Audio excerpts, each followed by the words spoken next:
Hello friends, welcome to my YouTube channel Math Courses. Today in this class we discuss exercise 9.1 of class 10th question number 7.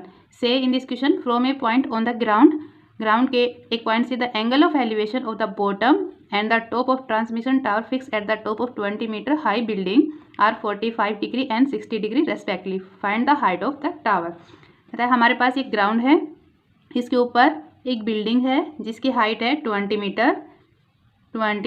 Building का नाम हम बोलते हैं A-B और इस building के ऊपर एक क्या है, टावर लगाया गया है।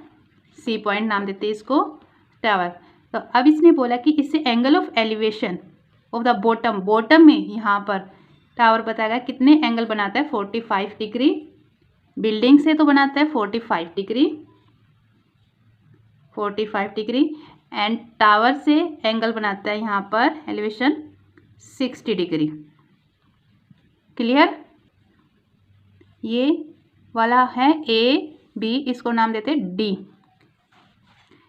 A-D-B ये वाला हमारे पास 45 डिग्री एंड A-C-D ये कंप्लीट एंगल है, ये हमारे पास 60 डिग्री।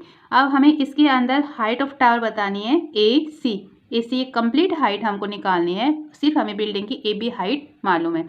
तो अब इसको हम सोल्व करते हैं। इस डायग्राम के अंदर हमें ये हाइट पता है AB हमारे पास क्या है 20 मीटर एंड बेस हमको मालूम नहीं है। तो इसके अंदर पंडित बद्री प्रसाद हर हर बोले, ये वाला रेशियो हमें याद रखना है। तो परपेंडिकुलर पता है, हाइपोटेन्यूज हमें नहीं पता, हाइपोटेन्यूज नहीं करेंगे, लेकिन हमें बेस निकाल लेते हैं। इसके अंदर बेस निकाल लेंगे तो उसके लिए हम क्या यूज करेंगे, 10 यूज करेंगे। बेस कैसे निकालेंगे, अगर हमें इस स्मॉल वाली ट्रायंगल है इसमें से बेस पता चल जाएगा तो लार्ज वाली ट्रायंगल लेकर बेस की हेल्प से हम AC फाइंड आउट कर लेंगे और AC में से AB माइनस कर देंगे तो हमारे पास क्या आ जाएगी CB, और इन दोनों को हम फिर इसका कंप्लीट कर देंगे। तो चलो इसको देखते हैं। इन ट्रायंगल लेते हैं ABD, हमने ये छोटी वाली ट्रायंगल ली ABD।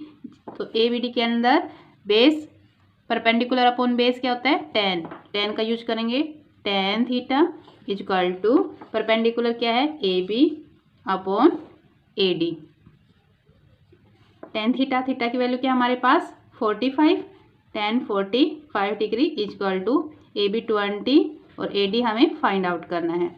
tan 45 की वैल्यू क्या होती है 120 अपॉन AD। यहाँ से जब क्रॉस मल्टीप्लाई करेंगे तो AD की वैल्यू क्या आ जाएगी हमारे पास 20। AD वैल्यू हमें पता चल गया 20 मीटर है।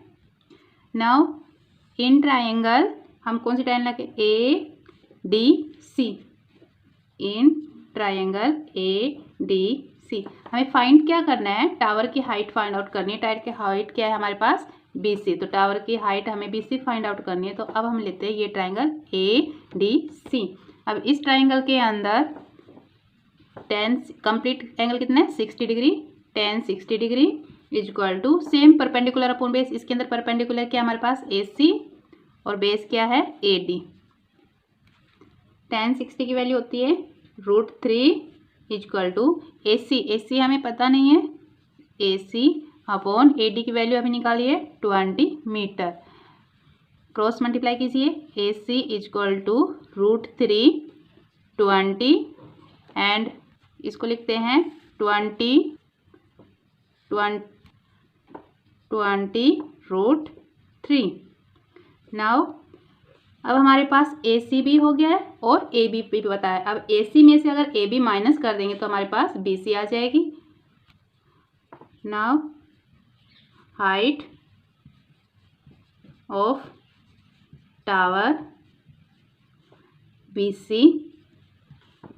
Equal to AC minus AB।